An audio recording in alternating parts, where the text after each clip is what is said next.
Hi, and welcome back to Football Made Simple.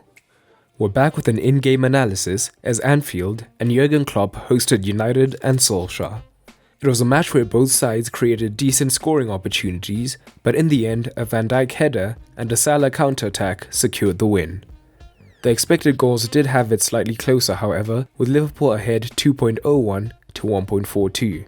But let's take a closer look at the tactics both managers used. A quick reminder of the formations available through our video sponsor, OneFootball. It's a great free app that gives you so much more than just formations, including stats, news, transfers, and more. It's available for Android and iOS through the link in the description below. Let's start with what Klopp's Liverpool looked to do on the ball. When Liverpool were in their default 4-3-3 shape, United sat initially in their 5-2-1-2 and played a mid-block but with limited pressing. As United had two forwards to press the two centre-backs, Liverpool had to establish numerical superiority at the back by always building up with the back three. Often Henderson would drop deep, and if the midfielder Pereira didn't go with him, the defensive line would have more time on the ball. With the centre-backs splitting wider, both fullbacks could push higher up to be 1 versus 1 against their opposite number to cross, as shown by them attempting the joint most crosses. Mane and Salah often positioned themselves between the centre-back and the full-back, thus giving their full-backs even more space. But more commonly, they used a one-up, one-down philosophy when it came to the full-backs.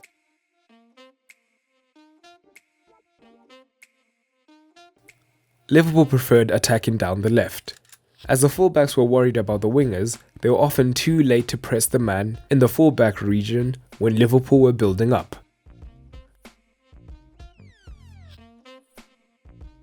They often facilitated left-hand side attacks by dropping Wijnaldum into the left-back area, thus releasing Robertson and allowing Mane central. This would simultaneously create space for them to build through their midfield, which United struggled to do.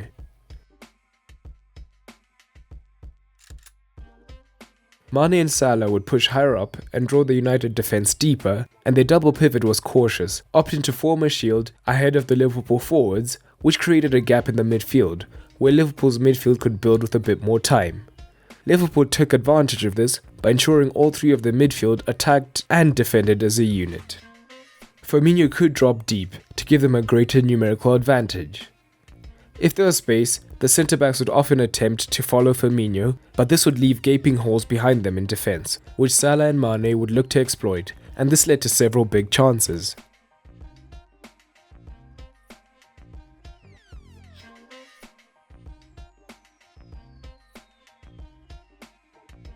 And again, by enabling this central overload, it drew United themselves more central and freed the flanks. Liverpool consistently looked to overload the box for the cross.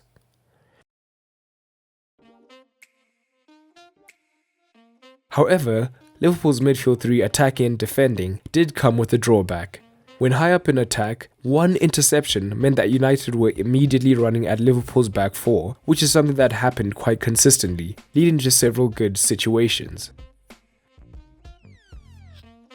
How about United? What were their attacking plans? They tried to play out as well, but in the first half especially, they struggled to hold on to the ball effectively. A major reason for this was Liverpool's high press. The front three each picked up a man, with Salah and Mane looking to deter passes into the wide areas. De Gea's ability on the ball isn't good enough to cause an overload by being an extra outfield player, as he usually is forced to go long. So, with Pereira being detached from his fellow midfielders, Liverpool could push theirs higher to put pressure on United's pivot when they wanted to receive the ball, thus reducing the efficiency of their central build-up play.